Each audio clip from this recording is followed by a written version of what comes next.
오늘 함께 은혜 나누실 말씀은 누가복음 17장 11절부터 19절 말씀입니다. 누가복음 17장 11절부터 19절 말씀 함께 합독하시겠습니다. 예수께서 예루살렘으로 가실 때에 사마리아와 갈릴리 사이로 지나가시다가 한 촌에 들어가시니 문둥병자 10명이 예수를 만나 멀리 서서 소리를 높여 가로되 예수 선생님이여 우리를 긍휼히 여기소서 하거늘 보시고 가라사대 가서 제사장들에게 너희 몸을 보이라 하셨더니 저희가 가다가 깨끗함을 받은지라. 그 중에 하나가 자기의 나은 것을 보고 큰 소리로 하나님께 영광을 돌리며 돌아와 예수의 발 아래 엎드려 살해하니 저는 사마리아인이라. 예수께서 대답하여 가라사대 10사람이 다 깨끗함을 받지 아니하였느냐? 그 9은 어디 있느냐? 이 이방인 외에는 하나님께 영광을 돌리러 돌아온 자가 없느냐 하시고 그에게 이르시되 일어나 가라 내 믿음이 너를 구원하였느니라 하시더라. 아멘. 오늘은 누가복음 17장 11절부터 19절 말씀을 중심으로 내 믿음이 너를 구원하였느니라 라는 제목으로 함께 은혜를 나누고자 합니다. 이제 예수님께서는 자신이 하나님의 뜻을 따라 인류를 구원하기 위한 그 구속 사역을 완수하기 위해서 이제 예루살렘으로 향하고 있었습니다. 그러면서 이제 마지막으로 그 전도 여행을 하는 이제 장면들이 오늘 읽으신 17장 11절부터 나오는데 거기서 이제 사마리아와 갈릴리 사이로 지나가시면서 한 마을에 들어가게 되었는데 거기서 문둥병자 10명을 만나게 됩니다. 성경에는 이제 문둥병이라고 기록되어 있지만은 오늘날은 또 이 문둥병 그러면은 그 병에 걸린 사람이 굉장히 불쾌하기 때문에 나병 환자다 이렇게 정도로 얘기하는 것 같습니다. 그래서 이 나병 환자들을 이제 만나게 되는데 한 명도 아니고 10명을 만납니다. 그래서 10명을 만났다라고 하는 것은 그 마을이 나병 환자들이 모여 사는 그런 곳이 아닌가. 그렇지 않고는 이렇게 많은 사람들이 모여 있을 수가 없죠. 왜냐하면은 이 문둥병자들은 하나님으로부터 저주를 받은 자들이고 또 그 당시에 생각하기를 문둥병이 다른 사람에게 전염된다라고 생각했기 때문에 그 사람들을 완전히 격리를 시켰습니다.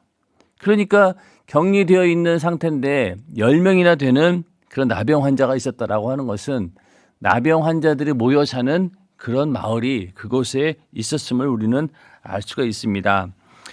이제 예수님께서 이렇게 우리 인간을 구원하기 위해서 육신을 입고 이 땅에 오셨는데 어디까지 가셨느냐? 이렇게 나병 환자들, 인간들이 도저히 돌보지 않고 전부 다 멀리하는 그런 소외된 그런 사람들에게도 예수님께서는 직접 찾아가서 그들을 만나 주셨다라는 것을 보면서 우리 인간을 향한 그 주님의 사랑이 얼마나 큰지 우리는 이 장면만 봐도 알 수 있습니다. 거기서 문둥병자 10명을 만났는데 문둥병자 10명이 예수를 만나 멀리 서서 소리를 높여 가로되 예수를 만났는데 그들이 멀리 서 있었다는 거예요. 왜 그랬을까요? 접근 금지가 되어 있으니까. 율법적으로도 그 레위기 13장 46절에 보면은요. 나병 환자들 이야기인데 병 있는 날 동안은 늘 부정할 것이라. 그가 부정한즉 혼자 살되 진 밖에 살지니라. 완전히 격리되어서 혼자 살아야 됩니다. 그리고 또 45절에는 어떻게 나와 있냐면은 문둥 환자는 옷을 찢고 머리를 풀며 윗입술을 가리우고 외치기를 부정하다 부정하다 할 것이요. 문둥병자들이 사람을 만나면은 부정하다 부정하다 이렇게 외쳐야 되는 거예요. 나는 부정한 사람입니다. 부정한 사람입니다. 이렇게 외쳐야 된다는 거죠. 그러니까 예수를 만났으니 가까이 갈 수도 없고 멀리 떨어져 가지고 원래는 부정하다 부정하다 나는 문둥병 걸린 사람입니다 라고 외쳐야 되는데 이 나병 환자들은 오히려 예수 선생님이여 우리를 긍휼히 여기소서 이렇게 큰 소리로 외쳤습니다. 그 나병 환자들을 가만히 보면은요, 율법에 대해서 전혀 무지한 자들이 아니에요. 만약에 율법에 대해서 전혀 알지 못했다라고 하면은 아마 그 예수 앞에 막 뛰어나오든가 뭐 손을 잡으려고 하든가 그랬을 텐데, 이렇게 멀리 서서 나름대로 그들은 율법을 지키고 있었던 거죠. 율법대로 행하고 있었던 겁니다. 그래서 이 예수님 곁으로 가지 못했는데, 만약에 예수님께서 자기들을 이 병을 고쳐줄 그런 분으로 알았다라고 하면은 가까이 가는 게 뭐가 두렵겠어요. 고쳐주실 분인데. 그런데 이렇게 멀리 서서 떨어져 있었다라고 하는 것은 나름대로 그 율법을 지키려고 했던 그런 것을 우리는 볼 수 있습니다. 여기서 이 나병 환자들이 기도한 것은 우리를 긍휼히 여기소서, 이 말 한마디밖에 없어요. 그리고 또 예수 선생님이여 이렇게 불렀는데, 이들이 왜 예수 선생님이여 라고 불렀을까요? 나는 예수의 제자입니다 라는 그런 믿음을 가지고 이렇게 불렀을까요? 아마 주변에 이제 얘기를 듣기를 그 제자들이나 그 사람들이 예수를 부를 때 선생님이여 이렇게 불렀던 모양이에요. 그러니까 그걸 듣고 이분에 대한 호칭을 그냥 예수 선생님이라고 해야 되겠다라고 이렇게 한 것이지, 어떤 내가 예수의 제자가 되기를 원합니다, 그런 마음에서 예수를 선생님이여라고 부른 것 같지는 않습니다.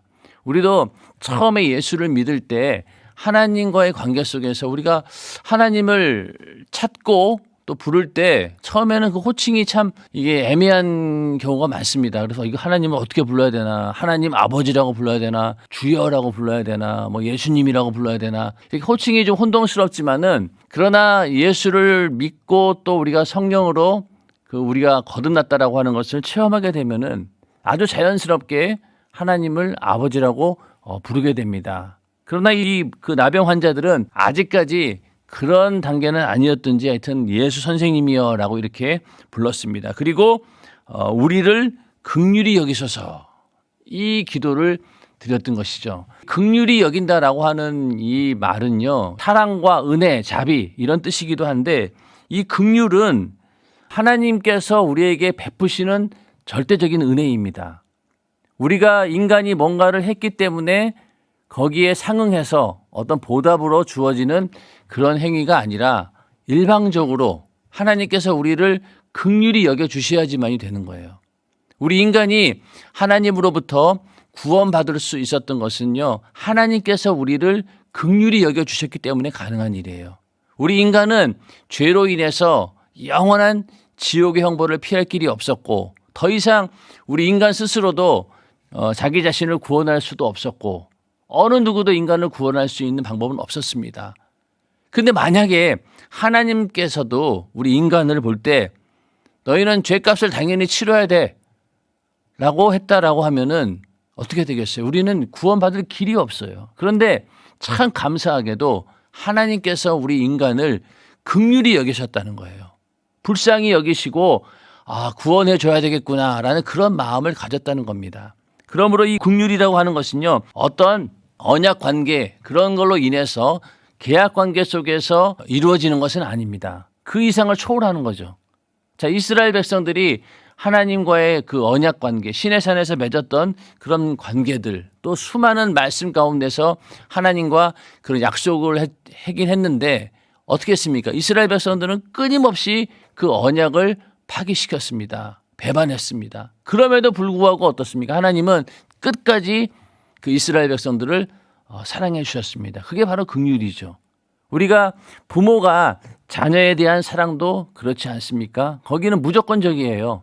자식이 어떻게 행동하든 안 하든 간에 상관하지 않습니다. 어떤 행동을 하든 간에 부모는 그 자녀를 사랑할 수밖에 없는 겁니다. 그게 바로 긍휼이죠. 긍휼한 마음이 우리 안에 그 자녀를 향한 부모의 마음, 또 형제를 향한 그 애틋한 마음, 이런 것들 속에서 우리는 하나님의 그 긍휼의 성품을 조금이나마 볼 수 있습니다. 그러니까 이렇게 하나님을 향해서 우리를 긍휼히 여기소서 이렇게 얘기했다라고 하는 것은 이것밖에는 방법이 없는 거예요. 자, 이 나병 환자를 고칠 수 있는 그 의술도 없었고, 그리고 율법을 아무리 지킨다 한들 율법을 통해서 이 질병을 고칠 수 있었습니까? 없어요. 그냥 주님께서, 하나님께서 그들을 긍휼히 여겨주셔 불쌍히 여겨주셔서 구원해 주기를 간절히 바랬던 것입니다. 이러한 그 나병 환자들의 기도를 들으시고 14절에 보시고 가라사대 가서 제사장들에게 너희 몸을 보이라 하셨더니, 자, 그렇게 나병 환자들이 우리를 긍휼히 여기소서라고 기도하니까 그 소리를 듣고 예수님께서 가서 제사장들에게 너희 몸을 보이라, 이 한마디를 딱 하셨어요. 이 나병 환자 입장에서 생각해 보니까, 아니 이렇게 간절히 긍휼을 요청하고 도와달라고 요청을 했는데 기껏 제사장들에게 너희 몸을 보이라 이렇게 말씀하셨어요. 제사장들에게 너희 몸을 보이라라고 하는 것은요, 율법 가운데서도 이 나병 환자들이 다 나았다라고 했을 때, 이제 내가 나병 환자가 아니다, 이 병에서 이제 고침받고 나는 이제는 나병에서 이제 자유함을 얻었어, 그렇게 병에서 나았을 때, 그럴 때 제사장에게 가서 그 몸을 보이고 다시 한번 확인해서 이제 이자는 완전히 이제 문둥병자가 아닙니다 라고 이렇게 공포하기 위해서 제사장을 만나는 겁니다. 그런데 지금 나병 환자들은 이 몸이 나은 것도 아닌데 예수님께서 제사장들에게 너희 몸을 보이라라고 하니까 굉장히 당황스러운 거죠. 그런데 참 신기하게도 이 10명의 문둥병자가 그 말을 듣고 제사장에게 갔다는 거예요. 그러니까 예를 들어서 지금 그 자리에서 예수님이 딱 고쳐주시고 그러고 나서 제사장들에게 가서 너희 몸을 보이라라고 했으면은 이게 말이 되는 거잖아요. 그런데 고치지도 않았고 또 고치기 위해서 뭐 안수 기도를 했다거나 아니면은 또 뭐 그들을 뭐 손을 붙잡고 막 이렇게 기도를 막 세게 해주거나 이러지도 않았는데 그냥 말씀 한마디로 제사장들에게 너희 몸을 보여라. 또 말씀도 그냥 예를 들어 네가 문둥병에서 나음을 입었다라고 이렇게 말해주면 좋을 텐데 그것도 아니고 그냥 제사장들에게 너희 몸을 보이라 이렇게 말씀하셨어요. 문둥병자들의 이야기를 보면서 열왕기하 5장에 보면은 아람의 군대 장군 나아만의 이야기가 나오죠. 그 사람이 문둥병에 걸려가지고 이스라엘에 있는 그 엘리사에게 도움을 요청합니다. 그래서 엘리사를 찾아왔어요. 그 이스라엘에서 유명한 능력 있는 선지자라고 하니까 이 사람을 만나면은 이 병에서 고침 받겠다라고 해서 큰 기대감을 가지고 이제 찾아갔습니다. 그랬더니만은 엘리사라고 하는 선지자는 만나주지도 않고 그 사자들을 보내가지고 너는 가서 요단강에 몸을 7번 씻으라 이 말 한마디 띡 한 거예요. 그러니까 화가 난 거죠. 직접 만나주는 것도 아니고. 그래서 나아만 장군이 뭐라고 하냐면은 내 생각에는 저가 내게로 나와 서서 그 하나님 여호와의 이름을 부르고 당초 위에 손을 흔들어 문둥병을 고칠까 하였도다. 그러니까 나아만 장군 입장에서는 엘리사가 직접 나와가지고 막 하나님 여호와의 이름을 막 부르고 그 상처 위에다가 막 손을 흔들면서 그렇게 막 뭔가 액션을 취해서 문둥병을 고칠 줄 알았는데 그게 아니고 그냥 요단강에 가서 7번 씻으라. 뭐 자기 나라에는 이런 강이 없나요? 이러면서 이제 화를 내고 불평을 합니다. 이거 똑같은 거예요. 나병 환자들, 문둥병자도 그렇지 않겠습니까? 이런 걸 기대하지 않았겠습니까? 그런데 예수님께서는 이렇게 해주지 않았죠. 그냥 말 한마디 제사장들에게 너희 몸을 보이라 이렇게 명령하였습니다. 오늘날에도 보면은 성도들 가운데도 이제 뭐 환자분들이라든가 또 절박한 그런 문제를 가지고 있는 분들을 위해서 이제 기도를 해줄 때 보면은 내심 기대하는 게 굉장히 세게 기도해 주기를 바랍니다. 머리에다가 안수해서 기도할 때도 이렇게 살짝 얽는 게 아니라 막 꽉꽉 눌러가지고 막 그렇게 기도받기를 원하셔요. 그리고 또 기도할 때도 굉장히 강력하게 막 당장이라도 그냥 약한 귀신들이 떠나갈 것 같은 막 그런 막 큰 소리로 막 소리 지르고 막 그렇게 해서 해주기를 원합니다. 물론 기도해 주는 사람 입장에서도 그 영혼을 사랑하는 마음으로 그렇게 해주고 싶죠. 그런데 너무나 그것만을 기대하는 사람이 있어요. 아픈 데다 막 손을 막 꽉 넣어가지고 꽉꽉 눌러야지만이 나을 것처럼 그런 걸 기대합니다. 그러나 그 질병이 낫는 것은 하나님 말씀으로 인한 것이기 때문에 말씀 한마디에 순종만 하면은 하나님의 놀라운 이적을 볼 수 있습니다. 그럼에도 불구하고 우리는 뭔가 더 세게, 더 강하게 눈에 보이는 것들 그런 것들을 가지고 내가 하나님의 이적을 체험할 수 있겠다 이렇게 기대한다는 거죠. 그러나 예수님께서는 그냥 제사장들에게 너희 몸을 보이라 이렇게 말씀하셨습니다. 이렇게 얘기하신 이유는 참 보면은 예수님께서도 굉장히 지혜로우신 분인데 절대로 율법의 테두리를 벗어나지 않으셔요. 만약에 예수님께서 이렇게 말씀하지 않고 그 자리에서 아마 고쳐주었다라고 하면은 이 문둥병자들은 절대로 제사장들을 찾아가지 않았을 거예요. 왜? 이미 나았는데. 그러나 예수님께서는 율법의 1.1획이라도 떨어뜨리지 않고 다 이루기 위해서 오히려 더 보완하고 완성하기 위해 오신 분이기 때문에 이 모든 절차를 율법의 기준에 맞춰주신 거예요. 그래서 문둥병자들이 병이 나아가지고 제사장에 찾아가서 보여주는 것, 그 율법을 그대로 행하신 겁니다. 그만큼 철저하게 율법 안에 있었다는 것이죠. 그러나 율법은 이 나병 환자들을 고쳐줄 수는 없어요.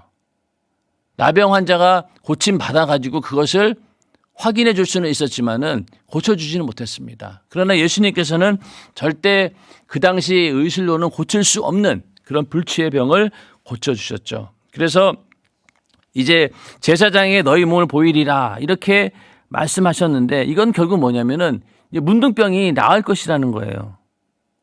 그러니까 이 문둥병자들도 참 믿음이 있었던 거죠.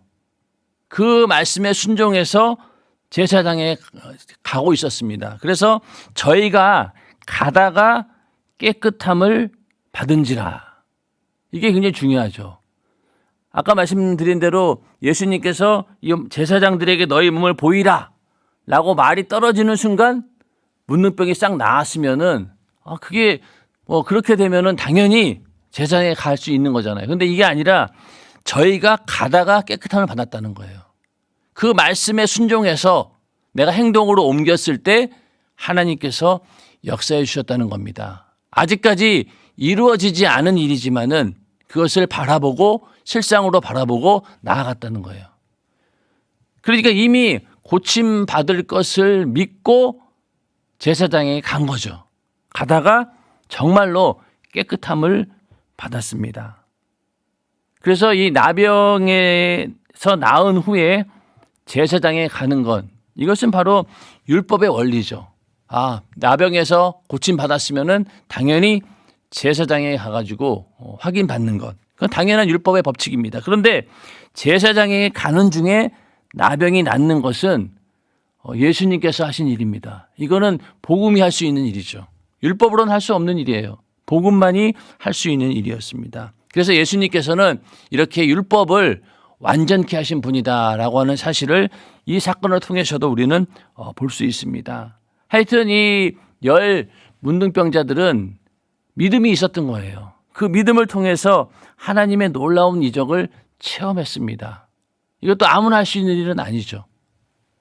대부분 보면은 여기서 제사장들에게 너희 몸을 보이라라고 했을 때 아까 그 나아만 장군처럼 화를 내고 뭐 말도 안 되는 얘기하면서 돌이키는 것이 아마 보통 사람들이었을 거예요. 그런데 10명이 전부 다 그 말씀에 그대로 믿고 순종하면서 제사장에 갔다는 거예요. 자, 거기까지는 좋았습니다.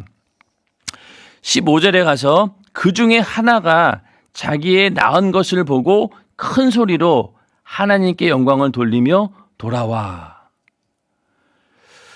그 10명 중에서 한 명이 이제 문둥병이 낫자마자 큰 소리로 하나님께 영광을 올렸다는 거예요. 그리고 제사장에 가지 않고 먼저 예수님께 돌아왔다는 겁니다. 자, 우리가 예수를 믿고 내가 예수 안 믿었으면은 지옥 갈 뻔했는데 지옥에서 내가 구원받았구나. 그 은혜를 아는 순간, 체험하는 순간 우리에게는 제일 먼저 뭐가 나옵니까? 하나님을 향한 감사가 나와요. 또 하나님을 찬양할 수밖에 없어요. 영광 올려드릴 수밖에 없습니다. 우리가 처음에 예수 믿고 은혜 받았을 때를 잘 생각해 보세요. 11조를 내야 되나, 어떻게 내가 율법을 어떻게 지켜야 되나, 안식일을 지켜야 되나, 이런 거 눈에 들어오지 않습니다. 제일 먼저는요, 하나님께 영광 올려드리고 그분께 감사하는 게 최고의 우선이었죠. 그 감사와 또 주님이 나에게 베푸신 그 사랑에 대해서 그 사랑을 체험했기 때문에 그 다음에 우리 안에서 충성도 나오는 것이고 또 율법을 지키고자 하는 그런 마음도 나오는 것이죠. 그러므로 가장 먼저 중요한 것은 은혜 받았다라고 하면은 하나님께 영광 올려드리는 겁니다. 감사함으로. 그러다 보니 예수 믿고 별로 음악을 좋아하지 않고 노래를 좋아하지 않는 사람도 예수 믿고 은혜 받으면은요 찬양하지 않을 수가 없어요. 그거는 은혜 받은 자로서 우리가 당연히 그런 게 나타난다는 거죠. 그러니까 여기 이 한 문둥병자도 다른 9은 그러지 않았는데 이 한 문둥병자는 하나님께 영광을 돌리기 위해서 다시 돌아왔다는 거예요. 예수를 만나는 것을 더 원했다는 겁니다. 물론 나중에 예수를 만나고 나서 또 제사장에게 갔겠죠. 그러나 제일 먼저 중요한 것은 바로 하나님께 영광 올려드리는 것, 또 그분께 감사하는 것이 우선이다라는 그런 생각을 했던 것이죠. 그러므로 우리도 처음에 예수 믿었을 때 이 벅찬 감격이 있었잖아요. 야, 이게 지옥 갈 수밖에 없었는데 내가 예수 믿고 살아났구나. 그 은혜의 감격 때문에 가장 먼저 우리는 하나님을 향한 찬양을 할 수밖에 없습니다. 나 같은 죄인 살리신 이러면서 천부여 이렇게 하면서 이렇게 손들고 옵니다. 회개와 감사의 찬양이 나올 수밖에 없는 것이죠. 이 문둥병자는 그 일을 먼저 했던 겁니다. 그러면서 예수의 발 아래 엎드려 살해하니 저는 사마리아인이라. 예수의 발 아래 엎드렸다라고 하는 것은 최고의 경의와 존귀를 표하는 그런 행동이죠. 그리고 살해한다라고 하는 말은 감사한다라고 하는 말입니다. 기쁨과 감격으로 충만해서 하나님께 감사를 표현했던 것이죠. 그런데 이 10명 중에서 이 사람은 사마리아인이라는 거예요. 예수님께서 왜 굳이 이 사마리아인이라고 했을까요? 이 사마리아인은 북이스라엘이 아수르에 의해서 멸망하면서 그래서 그 사마리아 그 수도가 아수르에게 넘어가면서 그 사마리아에 있던 그 북이스라엘 사람들을 전부 다 이 아수르로 옮겨버립니다. 저 이방 땅으로 보내버리는 거죠. 그리고 대신 그 아수르에 있던 이방인들이 이 사마리아로 들어오게 되는 거예요. 그러다 보니까 어떻게 되겠어요? 그 가운데서 서로 피가 섞이게 됩니다. 북이스라엘 사람과 아수르 이방인이 서로 결혼하게 되면서 혈통적으로 섞이게 되고 또 그 가운데 이방인들은 항상 어디를 가든지 자기들이 섬기는 이방신들을 가져오기 때문에 역시 그 사마리아 안에서는 이 종교적으로도 혼합이 생기는 거죠. 그래서 이 사마리아인들은 이렇게 이방인들과 피를 섞은 그런 자들이다. 그리고 우상을 숭배하는 그런 이방인의 그런 근성들이 있다. 그래서 이 유대인들은 이 사마리아인들을 한마디로 개처럼 취급했어요. 그러니까 완전 이방인보다도 더 나쁜 놈으로 취급을 했죠. 북이스라엘이 생긴 이유가 성전 짓기 싫어서 도망간 열집하잖아요. 일단 그것부터가 일단은 그 문제가 되었고 나중에 아수르 이방인들과 섞이는 바람에 더 이 사마리아인들은 유대인들 입장에서는 정말로 이방인보다 못한 그런 개처럼 취급당하는 그런 존재들이었습니다. 그런데 그 사마리아인이 오히려 그 9명은 그럼 유대인들이었겠죠. 유대인들은 다 오지 않았는데 이 사마리아인만 온 거예요. 강도 만난 자에게 긍휼을 베푼 자도 누구였습니까? 사마리아인이죠. 그래서 예수님께서는 이렇게 사마리아인임을 강조했던 이유는 유대인들로 하여금 부끄럽게 하고 그들에게 경각심을 주기 위해서 이렇게 사마리아인을 내세웠습니다. 결정적인 순간에서 하나님의 은혜를 잊고 또 하나님의 그 심정을 아는 자들이 사마리아인이었다는 거예요.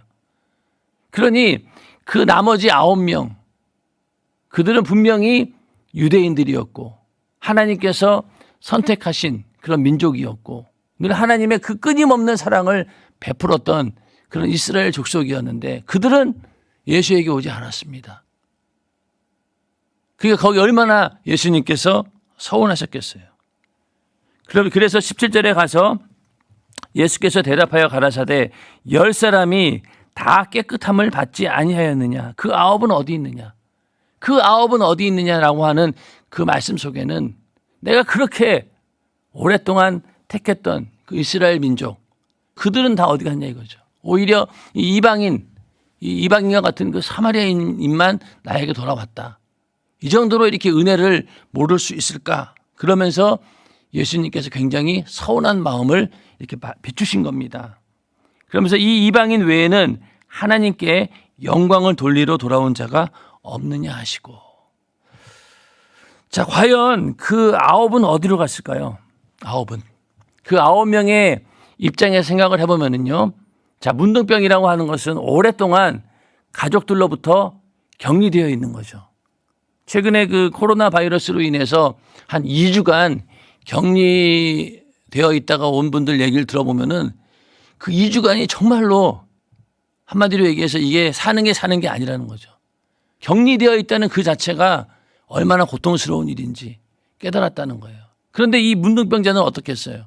이 나병 환자들은 뭐 1, 2주였겠어요? 몇십 년. 너무나 오랫동안 가족들과 떨어져 있었고 또 사람과 떨어져 있는 격리 상태에서 고침 받았으니 어떻게 했어요? 제일 먼저 든 생각이 뭐였을까요?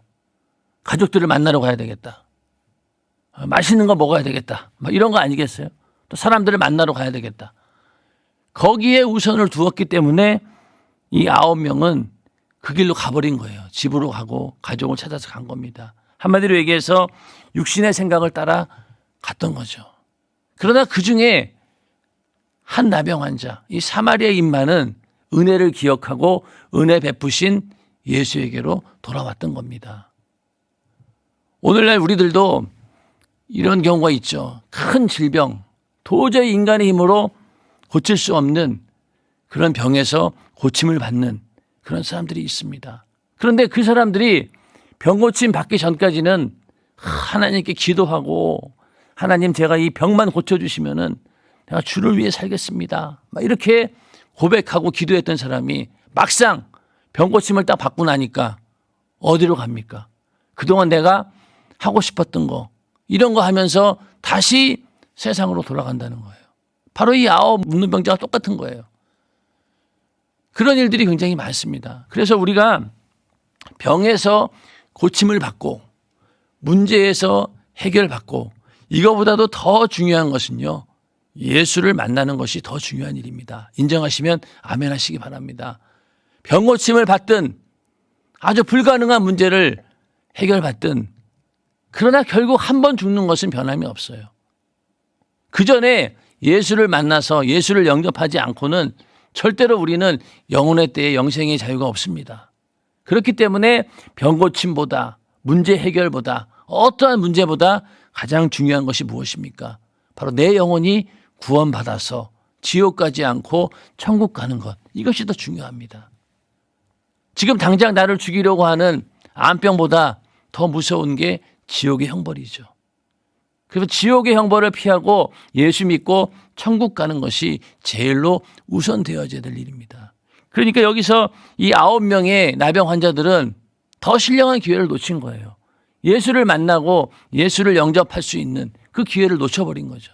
그러나 그중에 한 사마리아인 그자만 예수 앞에 나와서 구원을 받게 되는 그런 모습이 오늘 이 본문에 나오고 있습니다.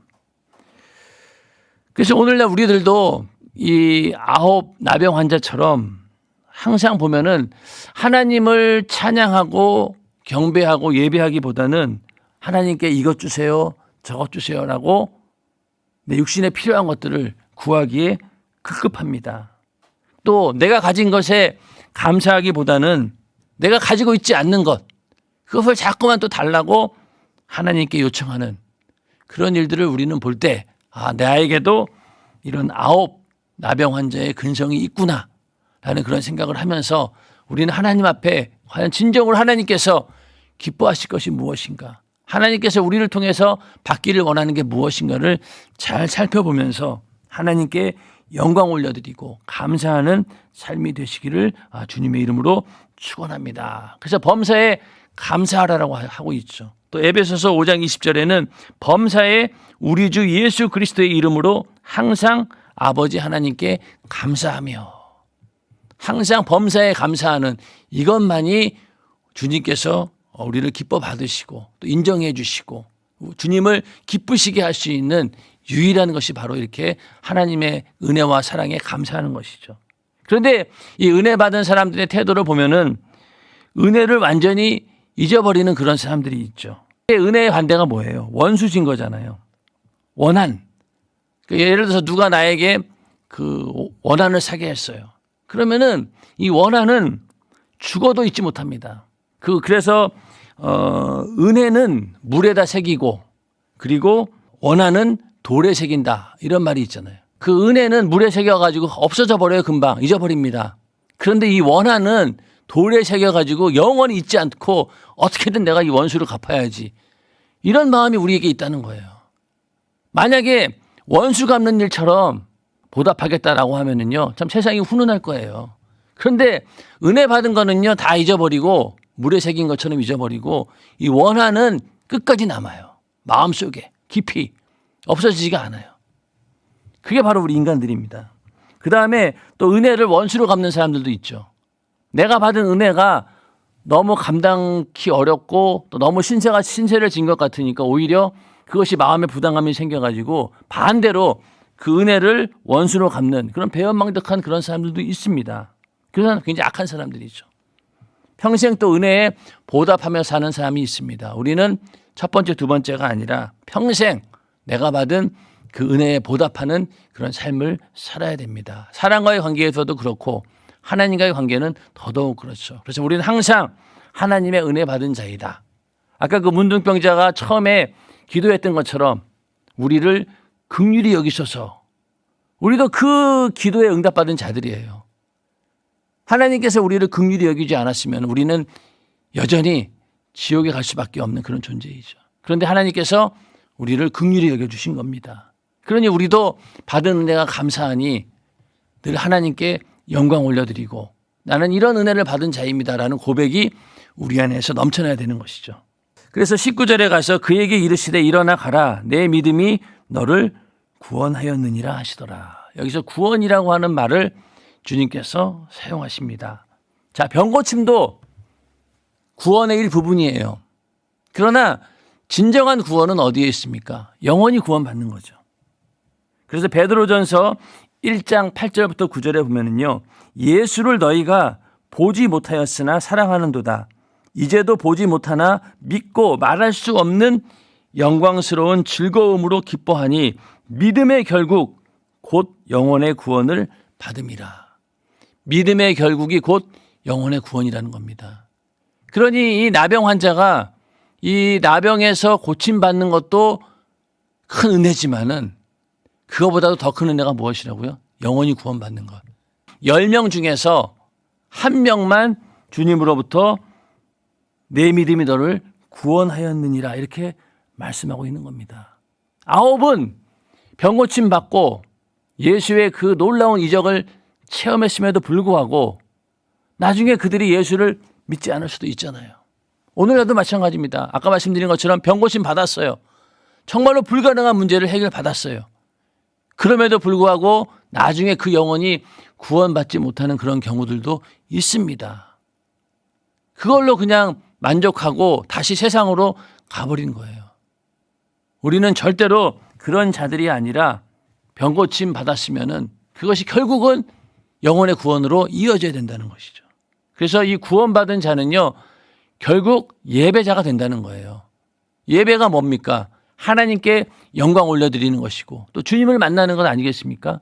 그러므로 이 한 명의 사마리아인 이 나병 환자가 예수에게 왔다라고 하는 것은 바로 예배자로 바뀌었다는 거예요.